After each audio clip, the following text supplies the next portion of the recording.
बिस्मिल्लाहिर्रहमानिर्रहीम। अस्सलाम वालेकुम प्यारे बच्चों। लास्ट लेक्चर्स में हमने गैसेस की प्रॉपर्टीज़ डिस्कस की थी, डिफियन एंड इफियन। तो today we will discuss the kinetic molecular theory of gases. This kinetic molecular theory of gases was given by Bernoulli and R.J. Clausius derived the relation for pressure of gas, which is called kinetic equation. Maxwell gave the law of distribution of velocities. Maxwell के मुताबिक किसी भी gas में तमाम molecules की velocity एक जैसी नहीं होती। A group of molecules have similar velocity. Boltzmann gave the law of distribution of energy. इसी तरह बोल्ट्जमैन के मुताबिक तमाम मॉलिक्यूल्स की एनर्जी एक जैसी नहीं है। A group of molecules have similar energy and van der Waal explain the non ideal behaviour of gases. तो यहाँ इस टॉपिक में we will discuss the kinetic theory and kinetic equation. Main postulate of kinetic theory are कि all gases are composed of smaller particles called molecules, and these molecules are in constant and random motion. They move randomly and constantly, and during their motion these molecules collide with wall of container and with each other.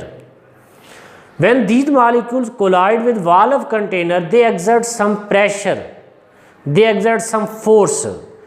In other words, the pressure is due to collision of molecules on wall of container, and these collisions are elastic.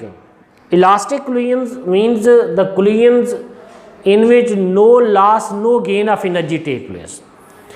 Total energy of colliding molecules remains same after collision and before collisions. According to kinetic theory, there are no forces of attraction between molecules of gases. Gas के molecules के दरमियान कोई attraction नहीं होती, इससे gas molecule freely move करते हैं from one place to another place.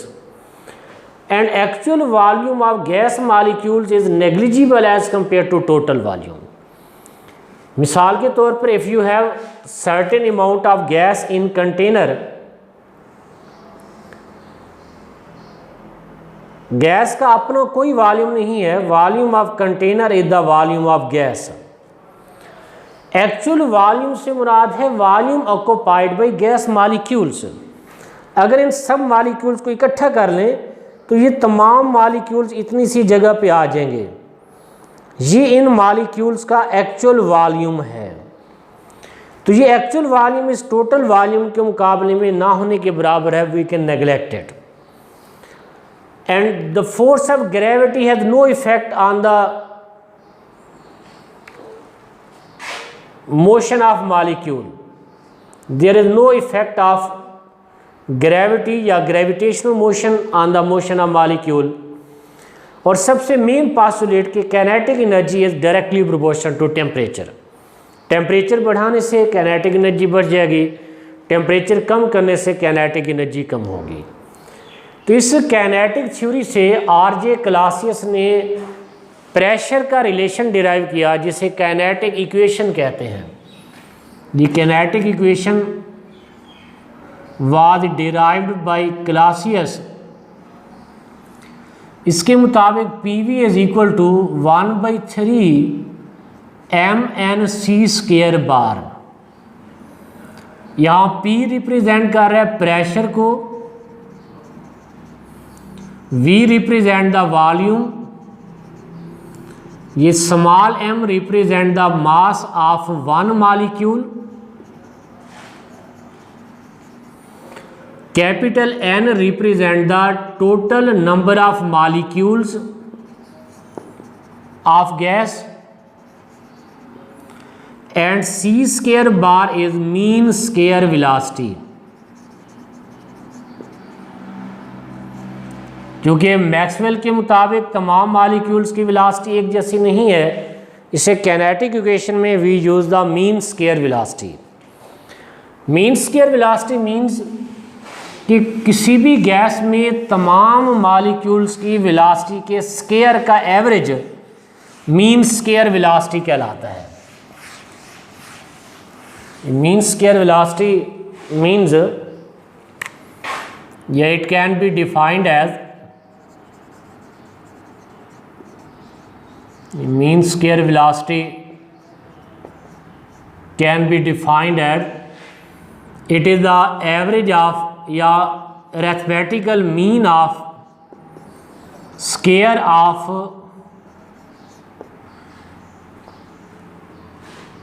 velocities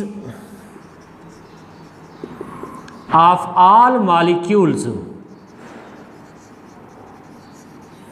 of gas is called mean square velocity.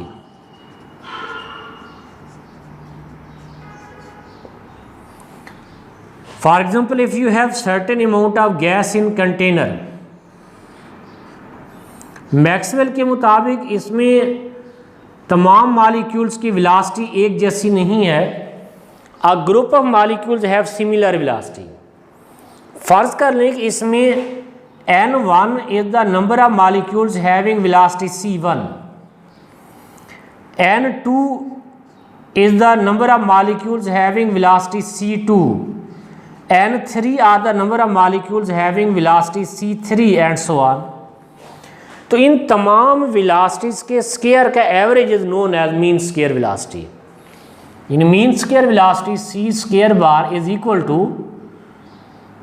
C1 square plus C2 square plus C3 square plus C4 square divided by N1 plus N2 plus N3 and so on. It is called mean square velocity. और बाज़ का हम use करते हैं वो term root mean square velocity. Root mean square velocity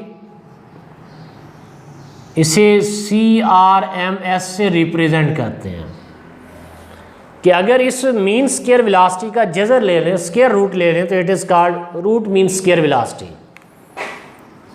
root mean square velocity is the square root of mean square velocity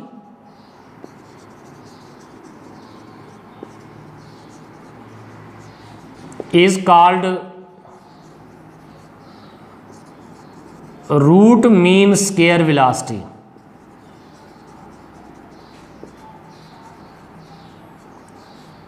यानी mathematically root mean square velocity CRMS is equal to square root of mean square velocity.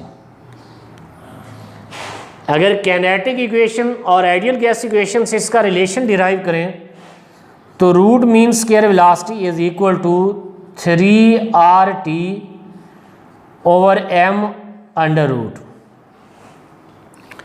यहाँ इस case में R is the ideal gas constant, T is temperature, M is the molar mass of gas.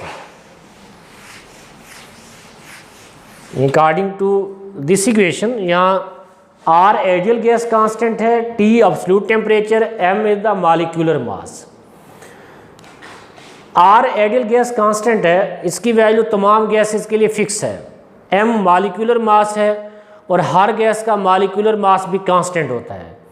तो R और M constant है, तो इस equation के मुताबिक root mean square velocity is directly proportional to square root of temperature. यानी अगर किसी गैस का टेम्परेचर 4 टाइम बढ़ा दें तो root mean square velocity 2 time बढ़ेगी। अगर टेम्परेचर 9 टाइम बढ़ाएंगे तो root mean square velocity 3 time increase होगी। और अगर टेम्परेचर कांस्टेंट हो डिफरेंट गैसेस का तो root mean square velocity is inversely proportional to square root of molar mass. ये at constant temperature root mean square velocity is inversely proportional to square root of molecular mass. तो उस gas की root mean square velocity ज़्यादा होगी जिसका molecular mass कम हो। जितना molecular mass ज़्यादा होगा गैसेस का उतनी रूट मीन स्केयर वेलोसिटी कम होगी। According to ideal gas equation PV is equal to nRT, या n नंबर ऑफ मोल्स को ज़ाहिर करता है। If we have one mole की n इज इक्वल टू 1, या n की वैल्यू 1 पुट करें तो PV is equal to RT। अब ये वाली वैल्यू इस रूट मीन स्केयर वेलोसिटी वाली इक्वेशन में पुट कर दें, RT की जगह PV, तो फिर root mean square velocity is also equal to 3PV over m under root. इससे भी you can calculate the root mean square velocity of any gas. तो चूँकि कैनेटिक थ्योरी में अकॉर्डिंग टू मैक्सवेल तमाम मॉलिक्यूल्स की kinetic energy एक जैसी नहीं है, इससे यहाँ हम term root mean square velocity या मीन स्केयर वेलोसिटी यूज़ करते हैं। तो इस कैनेटिक थ्योरी से हम तमाम गैस लॉज को एक्सप्लेन कर सकते हैं, डिराइव कर सकते हैं, बॉयल्स लॉ को, चार्ल्स लॉ को, एवोगैड्रो लॉ को और ग्राहम लॉ को। तो नेक्स्ट लेक्चर में इंशाल्लाह हम डिस्कस करेंगे कि डिफरेंट गैस लॉज को कैनेटिक इक्वेशन से किस तरह डिराइव किया जा सकता है।